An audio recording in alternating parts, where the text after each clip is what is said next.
Algo para que vocês aí na internet me alertaram ontem. Um discurso do senador Álvaro Dias, que esclarece uma dúvida que todo o país tem há muito tempo.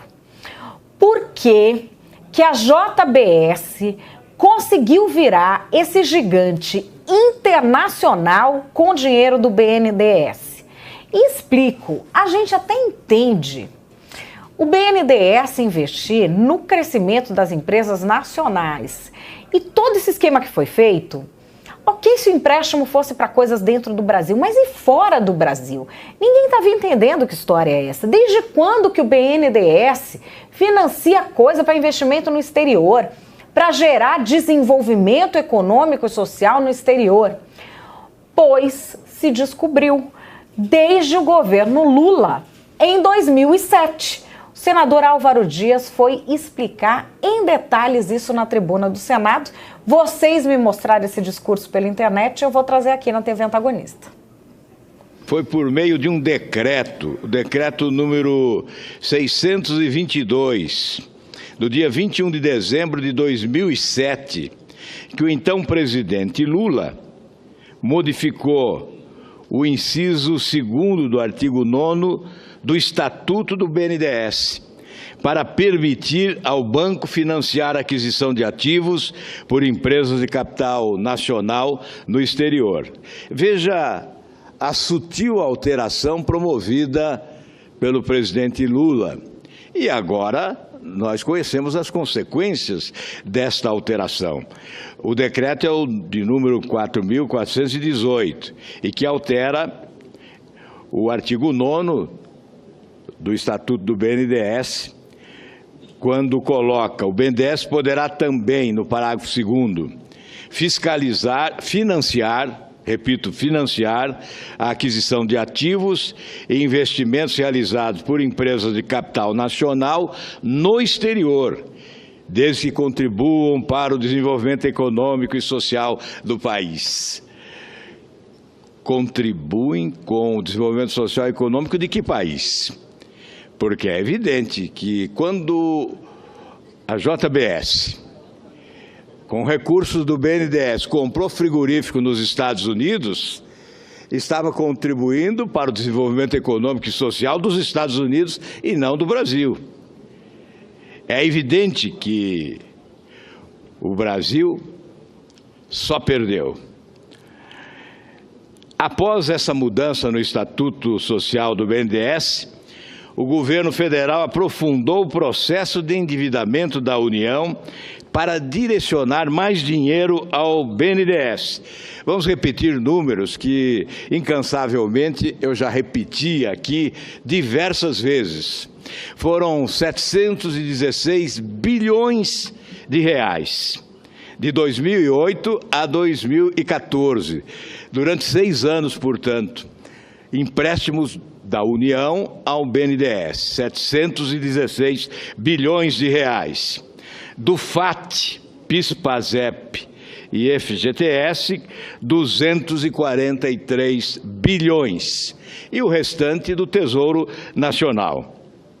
Do Tesouro Nacional foram repassados, portanto, ao BNDES, 473 bilhões, um absurdo inédito, jamais visto na história desse país.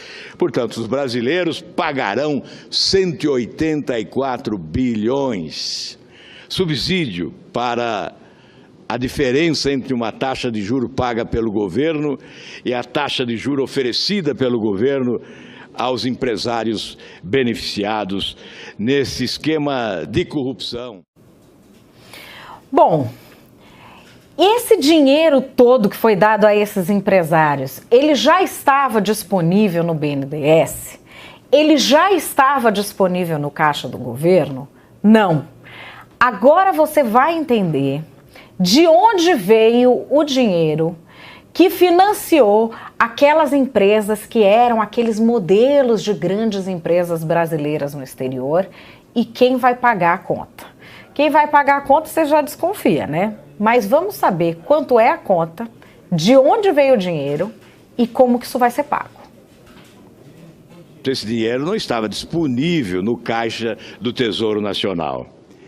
o governo foi buscar esse dinheiro, emitindo títulos públicos, foi buscar esse dinheiro emprestado, pagando juros de mercado, juros taxa Selic, a 14,25%. Esse mesmo dinheiro foi repassado ao BNDES com juro igual a TJLP, que oscilou no período entre 5% e 6%. Portanto, o governo pagava o juro de 14,25%. E esses empresários que agora estão correndo da justiça, esses empresários pagavam ao BNDES um juro de 5% a 6%. E essa diferença, quem cobria essa diferença? Quem cobria essa diferença? Ora, você que está ouvindo esse discurso agora e que paga impostos. O contribuinte brasileiro subsidiou essas taxas de juros privilegiadas praticadas pelo governo brasileiro através do BNDES com os chamados campeões nacionais e, mais do que isso, com os países amigos de quem governava o Brasil. Cuba, Angola, Venezuela, Equador, enfim, países mais próximos ideologicamente daqueles que governavam o nosso país, com o benefício de recursos facilitados. Essa diferença paga pelo povo brasileiro alimentou algumas das ditaduras mais corruptas do universo.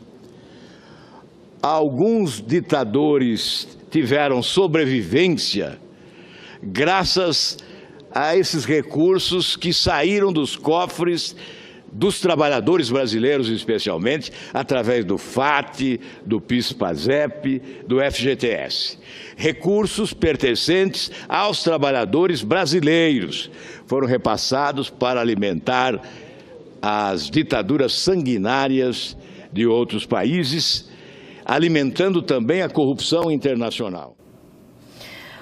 Bom, para vocês terem uma ideia, em Angola, o ditador José Eduardo dos Santos está deixando o poder, coisa que ele já havia ameaçado fazer diversas vezes, mas ao contrário de todos os prognósticos de estudiosos, ele não está passando o poder para nenhum de seus filhos, ele está passando o poder para o ministro da Defesa, depois que o seu caixa parou de ser alimentado, de ser inundado com dinheiro de empreiteiras brasileiras e depois que o marketing parou de ser resolvido pela mão amiga que ele tinha em solo angolano sempre que a coisa apertava. A gente tem essa crise já tendo desdobramentos internacionais. E agora fica a pergunta: quem é que vai investigar por que em 2007 se decidiu que o BNDES passaria a financiar atividades internacionais?